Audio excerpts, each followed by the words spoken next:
बहुत समय पहले ऊंचे पहाड़ों और घने जंगलों के बीच मयूरगढ़ नाम का एक अद्भुत राज्य था। यह राज्य अपनी सोने जैसी चमकती झीलों, सुगंधित बागों और हजारों रंग बिरंगे मोरों के लिए पूरे संसार में प्रसिद्ध था। लेकिन इस राज्य का सबसे बड़ा रहस्य था 5 जादुई मोर, जिनके बारे में कहा जाता था कि वे साधारण पक्षी नहीं बल्कि प्राचीन जादू के रक्षक थे।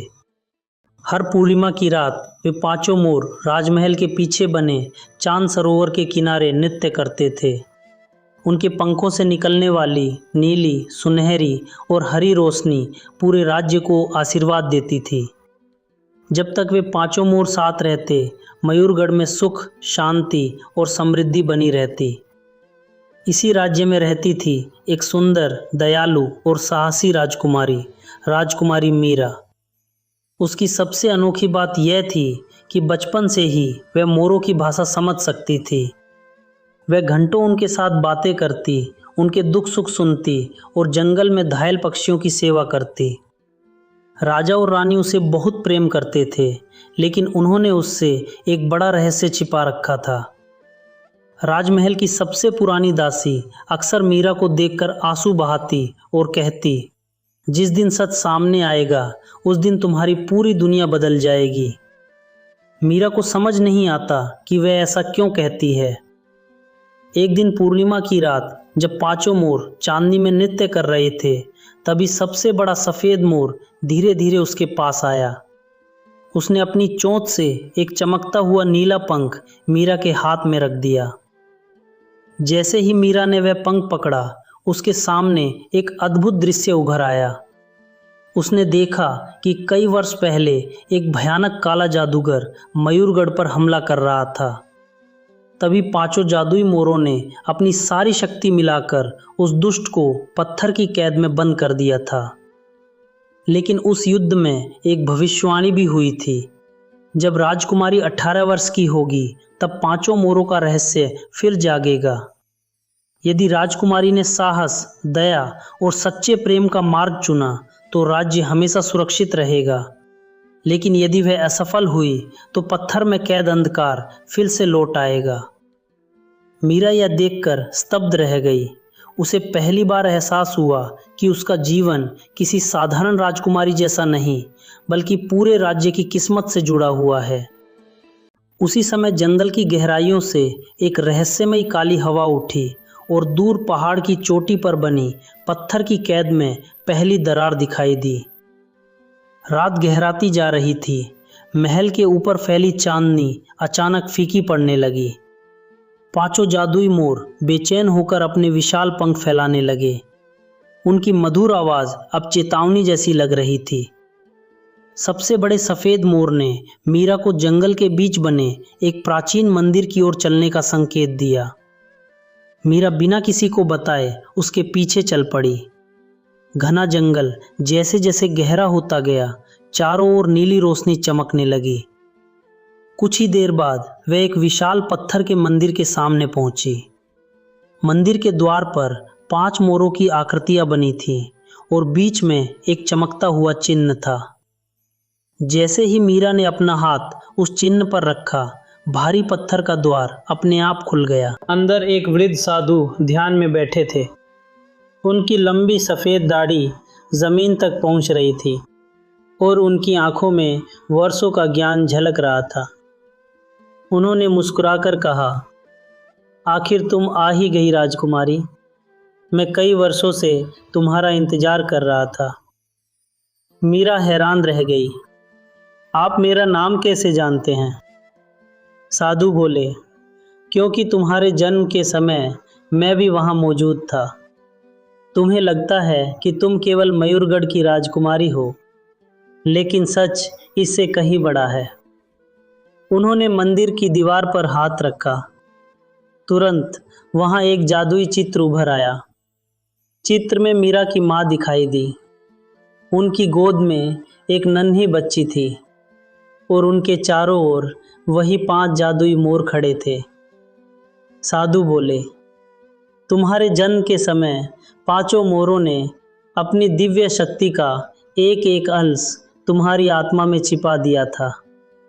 इसलिए तुम उनकी भाषा समझ सकती हो। तुम केवल उनकी मित्र नहीं, उनकी संरक्षक हो। मीरा की आंखें आश्चर्य से फैल गईं।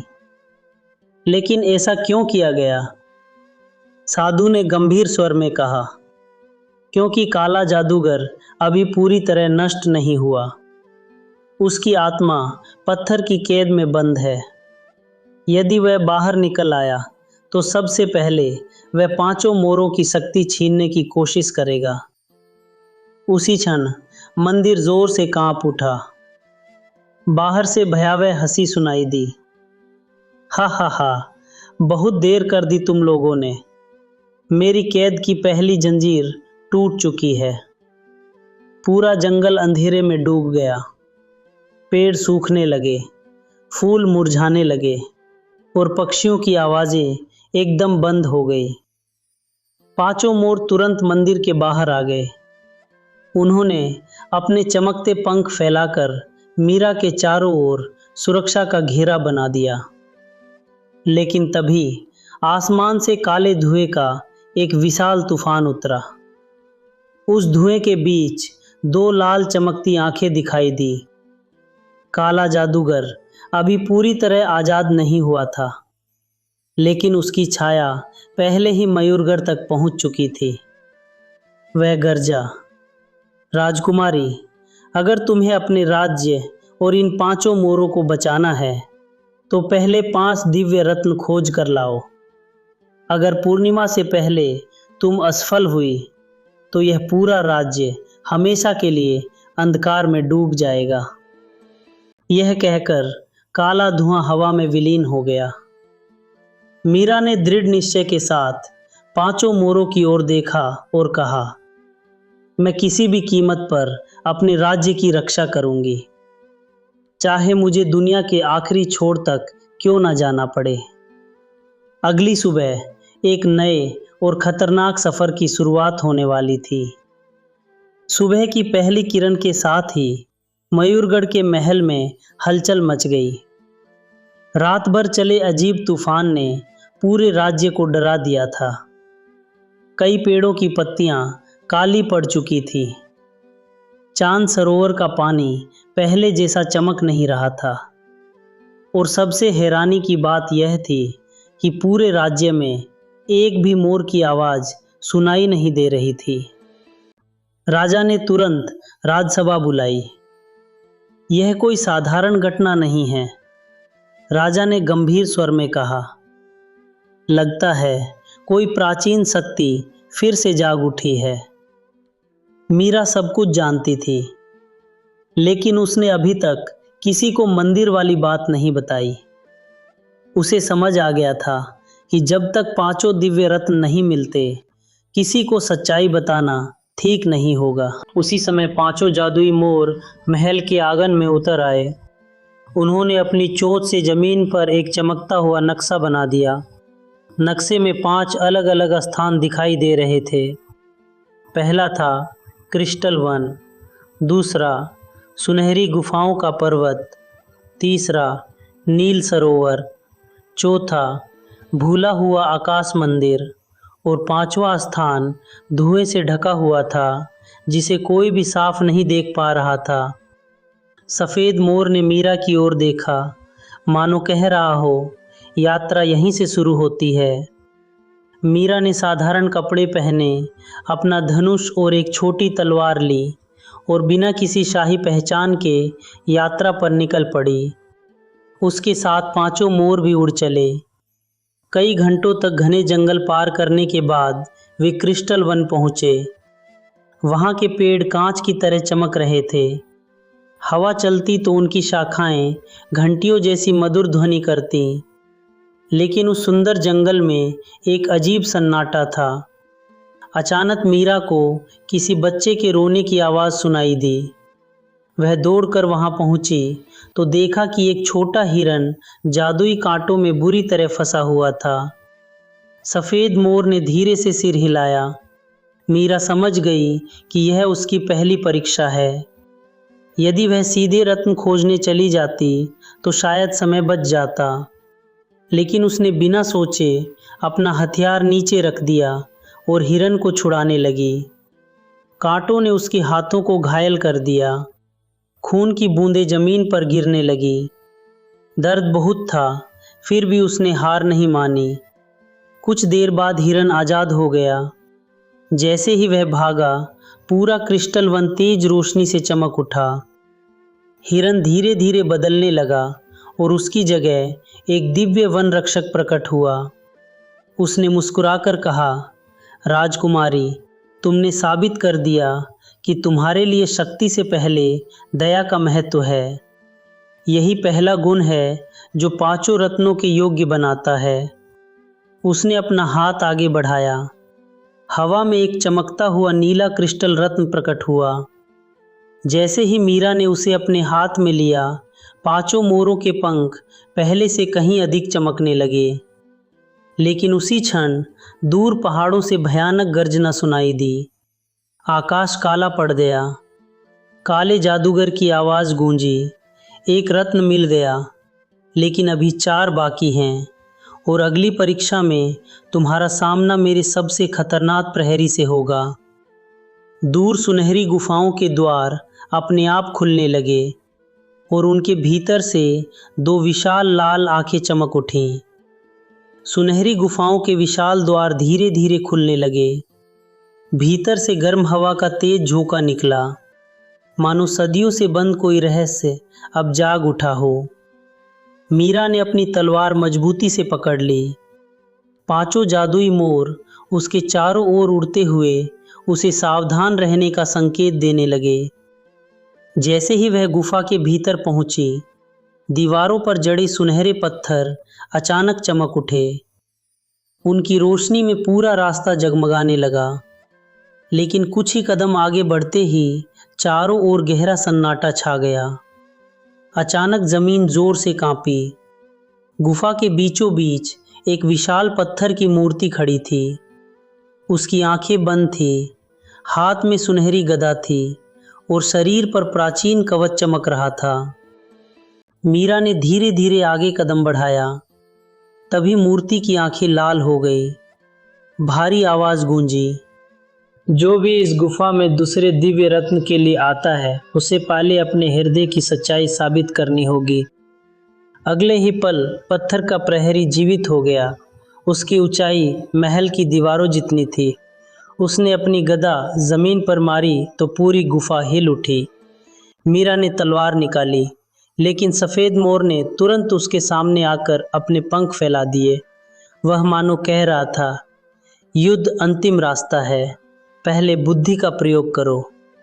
मीरा ने गहरी सांस ली और प्रहरी से कहा, मैं लड़ने नहीं आई हूँ, मैं अपने राज्य को बचाने आई हूँ। यदि तुम्हें मेरी परीक्षा लेनी है तो मैं तैयार हूँ। प्रहरी कुछ पल शांत रहा, फिर उसने अपने हाथ से हवा में 3 चमकते हुए दरवाजे बना दिए। पहले दरवाजे पर लिखा था शक्ति, दूसरे पर धन, तीसरे पर त्याग। प्रहरी बोला, इनमें से केवल एक दरवाजा तुम्हें दूसरे रत्न तक ले जाएगा। गलत चुनाव किया तो तुम हमेशा के लिए इस गुफा में कैद हो जाओगी। मीरा ने तीनों दरवाजों को ध्यान से देखा। शक्ति वाला द्वार सबसे अधिक चमक रहा था। धन वाले द्वार से सोने की चमक बाहर आ रही थी, लेकिन त्याग वाला द्वार बिल्कुल साधारण था। मीरा को अपनी माँ की बात याद आई, सच्चा शासक वह नहीं जो सबसे शक्तिशाली हो, बल्कि वह जो दूसरों के लिए अपना स्वार्थ छोड़ सके। उसने बिना हिचकिचाए त्याग वाला द्वार चुन लिया। जैसे ही उसने दरवाज़ा खोला, पूरी गुफा सुनहरी रोशनी से भर गई। पत्थर का प्रहरी मुस्कुरा उठा, तुमने सही मार्ग चुना राजकुमारी। जो त्याग को समझता है वही इस शक्ति का अधिकारी है। उसने अपनी गदा जमीन पर रख दी। गुफा की छत से एक सुनहरा दिव्य रत्न धीरे धीरे नीचे उतरा और मीरा के हाथों में आ गया। दूसरा रत्न मिलते ही पांचों मोरों में से एक के पंख पहले से भी अधिक भव्य और चमकदार हो गए। लेकिन उसी क्षण गुफा की दीवारों पर काली दरारें फैलने लगी। एक ठंडी हंसी गूंजी, बहुत अच्छा राजकुमारी, तुमने 2 रत्न पा लिए। लेकिन तीसरे रत्न की रक्षा कोई प्रहरी नहीं बल्कि तुम्हारे अपने डर करेंगे। यह सुनकर मीरा के चेहरे का आत्मविश्वास एक पल के लिए डगमगा गया। सफेद मोर ने उसके कंधे पर अपना पंख रखा, जैसे कह रहा हो, अब सबसे कठिन परीक्षा शुरू होने वाली है। मीरा और पांचों जादुई मोर सुनहरी गुफाओं से बाहर निकले। जैसे ही उन्होंने पहाड़ की चोटी पार की, उनके सामने एक विशाल नीली झील दिखाई दी। उसका पानी इतना शांत था कि उसमें पूरा आकाश साफ दिखाई दे रहा था। यही था नील सरोवर, तीसरे दिव्य रत्न का स्थान। लेकिन जैसे ही मीरा झील के किनारे पहुंची, उसका प्रतिबिंब पानी में बदलने लगा। पहले उसने अपने बचपन का चेहरा देखा, फिर अपने माता पिता को, और अचानक पानी में एक भयानक दृश्य उभर आया। उसने देखा कि पूरा मयूरगढ़ जल रहा है, महल खंडहर बन चुका है, पांचों जादुई मोर जमीन पर घायल पड़े हैं और काला जादूगर सिंहासन पर बैठकर हंस रहा है। मीरा घबरा गई। नहीं, यह सच नहीं हो सकता। तभी झील के भीतर से उसी की एक परछाई बाहर आई। उसका चेहरा बिल्कुल मीरा जैसा था, लेकिन उसकी आंखें लाल थी। वह मुस्कुराकर बोली, मैं तुम्हारा डर हूँ। जब तक तुम मुझे नहीं हराओगी, तीसरा रत्न तुम्हें कभी नहीं मिलेगा। अचानक चारों ओर घना अंधेरा फैल गया। डर की उस परछाई ने एक एक करके मीरा के मन की सारी कमजोरियां उसके सामने ला दी। तुम अपने राज्य को नहीं बचा पाओगी। तुम अपने माता पिता को खो दोगी। तुम्हारी वजह से पांचों मोर हमेशा के लिए नष्ट हो जाएंगे। हर शब्द मीरा के दिल पर चोट कर रहा था।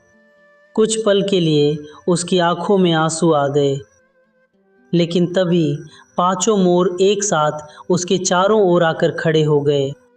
उन्होंने अपने चमकते पंख फैलाए और मधुर स्वर में पुकारा। मीरा को याद आया कि सच्चा साहस डर का न होना नहीं, बल्कि डर के बावजूद सही रास्ते पर चलना है। उसने अपनी तलवार नीचे रख दी और अपनी परछाई की आंखों में देखकर कहा, हाँ, मुझे डर लगता है, लेकिन मैं डर की वजह से अपने लोगों को कभी अकेला नहीं छोड़ूंगी। जैसे ही ये शब्द उसके होठों से निकले, लाल आंखों वाली परछाई मुस्कुराई और धीरे धीरे प्रकाश में बदलने लगी। वह बोली, यही उत्तर था राजकुमारी। जिसने अपने डर को स्वीकार कर लिया, उसे कोई पराजित नहीं कर सकता। अगले ही क्षण नील सरोवर के बीचों बीच एक कमल का फूल खिल उठा। उसके ऊपर एक चमकता हुआ नीलम रत्न रखा था। मीरा ने उसे उठाया। तीसरा दिव्य रत्न मिलते ही पूरे आकाश में हजारों नीले मोर पंख चमकने लगे। पांचों जादुई मोरों की शक्ति पहले से कहीं अधिक बढ़ गई। लेकिन उसी समय धरती जोर से कांप उठी। दूर क्षितिज पर काले बादलों का एक विशाल भंवर बन गया। उस भंवर के बीच काले जादूगर का चेहरा दिखाई दिया। वह क्रोध से गरजा, अब बहुत हुआ। मैं तुम्हें चौथा रत्न लेने तक नहीं पहुंचने दूंगा। उसने अपने हाथ उठाए और काले धुएं से बने सैकड़ों विशाल कौवे आकाश में फैल गए। वे बिजली की गति से मीरा और पांचों मोरों की ओर बढ़ने लगे। मीरा ने तलवार संभाली, जबकि पांचों मोरों ने अपने दिव्य पंख फैला दिए। एक निर्णायक युद्ध शुरू होने वाला था। काले धुएं से बने सैकड़ों विशाल कौवे आसमान को ढक चुके थे। उनकी तीखी चीखों से जंगल कांप उठा। वे बिजली की रफ्तार से मीरा और पांचों जादुई मोरों पर टूट पड़े। मीरा ने अपनी तलवार घुमाई, लेकिन हर बार एक कौवा गिरता, उसकी जगह दो नए कौवे पैदा हो जाते। ये खत्म ही नहीं हो रहे, मीरा ने हैरानी से कहा। तभी सबसे बड़े सफेद मोर ने जोर से पुकारा। उसके साथ बाकी चारों मोरों ने भी अपने पंख फैला दिए। पांचों के पंखों से 5 अलग अलग रंगों की किरणें निकली, नीली, सुनहरी, हरी, बैंगनी और चांदी जैसी सफेद।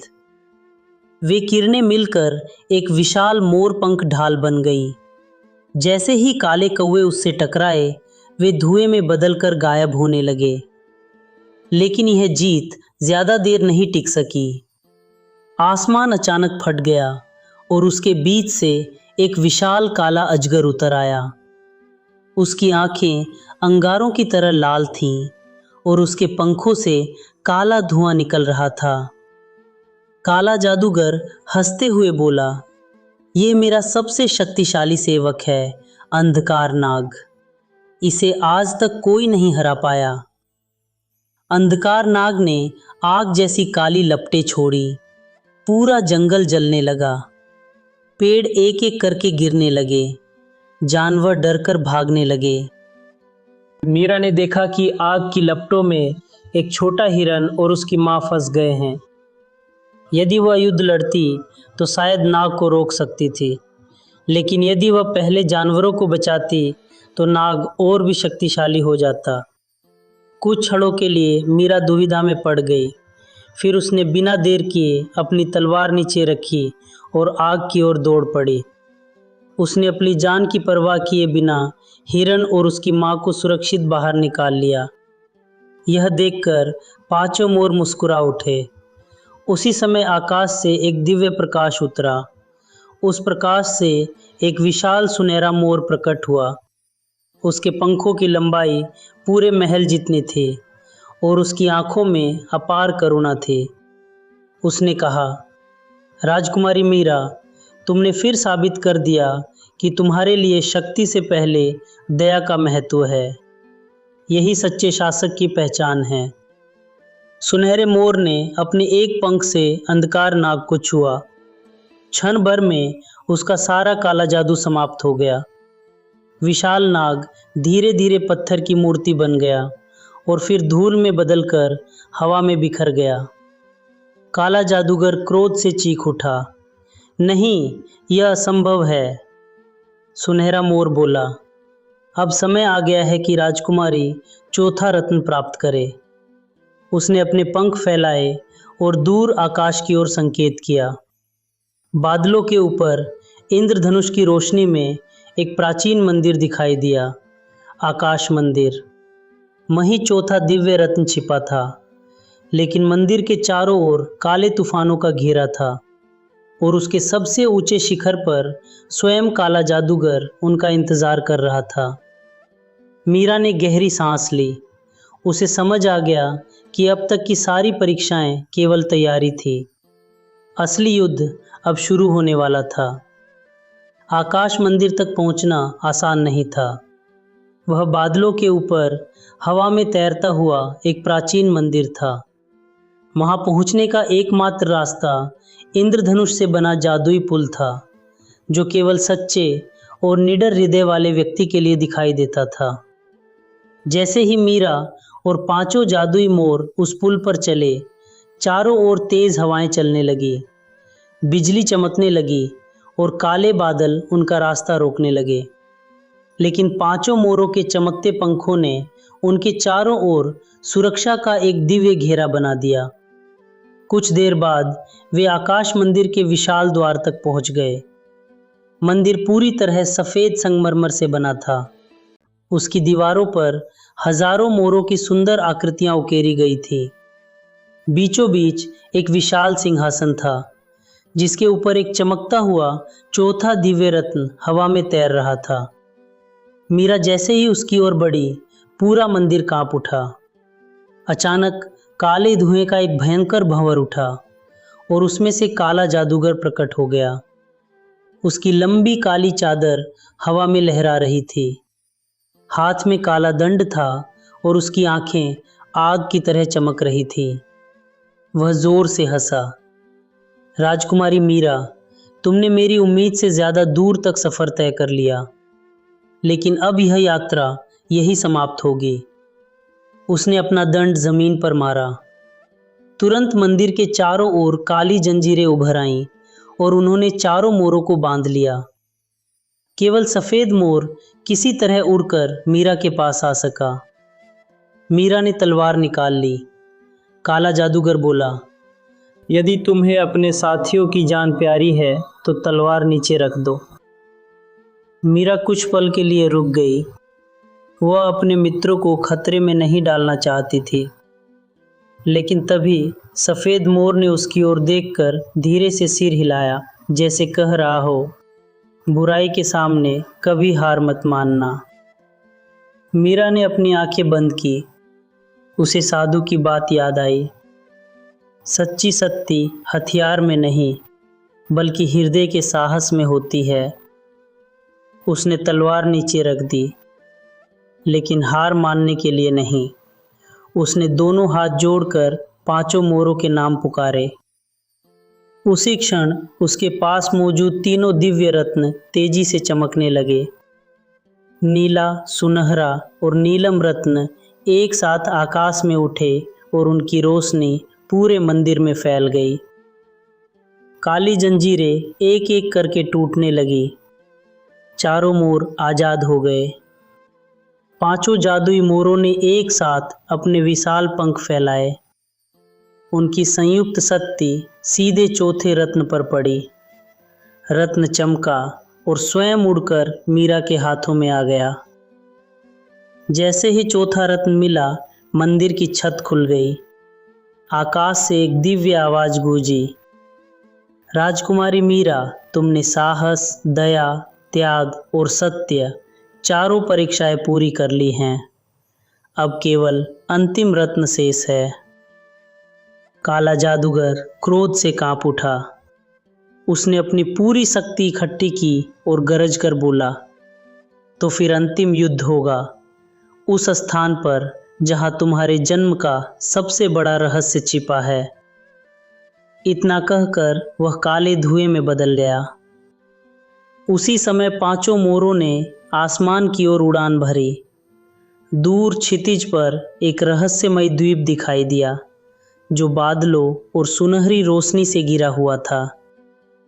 सफ़ेद मोर ने धीरे से कहा, वही छिपा है 5वां और अंतिम दिव्य रत्न, और वही तय होगा मयूरगढ़ का भविष्य।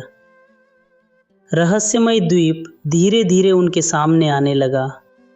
चारों ओर सुनहरी धुंध फैली हुई थी और समुद्र का पानी नीले नहीं, बल्कि मोर पंखों के रंगों की तरह चमक रहा था। जैसे ही मीरा और 5 जादुई मोर द्वीप पर उतरे, हवा में एक मधुर संगीत गूंजने लगा। लेकिन कुछ ही कदम आगे बढ़ते ही वह संगीत अचानक रुक गया। द्वीप के बीचों बीच एक प्राचीन वृक्ष खड़ा था। उसकी शाखाओं पर हजारों सुनहरे मोर पंख लटक रहे थे। वृक्ष के नीचे एक पत्थर का सिंहासन था और उस सिंहासन पर एक चमकता हुआ मुकुट रखा था। सफ़ेद मोर ने धीरे से कहा, यही है मयूर मुकुट। इसके भीतर 5वां दिव्य रत्न छिपा है। मीरा जैसे ही मुकुट उठाने के लिए आगे बढ़ी, धरती जोर से कांप उठी। आकाश पूरी तरह काला हो गया। बिजलियां चमकने लगी। काले धुएं का एक विशाल भंवर बना और उसमें से काला जादूगर अपने असली रूप में प्रकट हुआ। अब वह पहले से कई गुना विशाल और अधिक शक्तिशाली था। उसके पीछे अंधकार की पूरी सेना खड़ी थी। काले योद्धा, धुएं के राक्षस और विशाल पंखों वाले डरावने जीव। वह जोर से हंसा, राजकुमारी मीरा, तुम्हें यहाँ बुलाना ही मेरी योजना थी। जैसे ही तुम 5 रत्न एक जगह इकट्ठे करोगी, उनकी शक्ति मैं अपने कब्जे में कर लूँगा। उसने अपना काला दंड आसमान की ओर उठाया। अचानक चारों रत्न मीरा के हाथों से निकलकर हवा में तैरने लगे। वे धीरे धीरे काले जादूगर की ओर बढ़ने लगे। मीरा पूरी ताकत से उन्हें रोकने की कोशिश करती रही, लेकिन अंधकार का जादू बहुत शक्तिशाली था। तभी 5 जादुई मोर एक साथ उसके सामने आकर खड़े हो गए। सबसे बड़े सफ़ेद मोर ने कहा, राजकुमारी, अब समय आ गया है कि तुम्हें अपना सबसे बड़ा रहस्य पता चले। अचानक 5 मोरों के शरीर तेज प्रकाश में बदलने लगे। उनकी रोशनी एक होकर आकाश में उठी। उस प्रकाश से एक दिव्य देवी प्रकट हुई। उनके वस्त्र मोर पंखों से बने थे और उनके मुकुट से इंद्रधनुष जैसी किरणें निकल रही थीं। उन्होंने मुस्कुराकर कहा, मीरा, मैं मयूरी देवी, इन 5 दिव्य मोरों की रचयिता हूँ। मीरा श्रद्धा से उनके सामने झुक गई। देवी ने उसके सिर पर हाथ रखा। तुम केवल इस राज्य की राजकुमारी नहीं हो, तुम मेरी वंशज हो। तुम्हारे भीतर वही प्रकाश है जो कभी इस संसार में अंधकार को हराने के लिए भेजा गया था। यह सुनते ही मीरा के पूरे शरीर से सुनहरी रोशनी निकलने लगी। उसके साधारण वस्त्र बदलकर चमकदार शाही परिधान में बदल गए। उसके सिर पर स्वयं मयूर मुकुट आकर सज गया। मुकुट के बीचों बीच 5वां और अंतिम दिव्य रत्न प्रकट हो गया। अब 5 रत्न एक साथ चमक रहे थे। काला जादूगर घबरा गया। नहीं, यह नहीं हो सकता। मीरा ने 5 रत्नों की शक्ति अपने दोनों हाथों में समेटी। आकाश में एक विशाल दिव्य मोर का प्रकाशमय रूप प्रकट हुआ। उसकी गर्जना से पूरा द्वीप कांप उठा। अंधकार की सेना पीछे हटने लगी।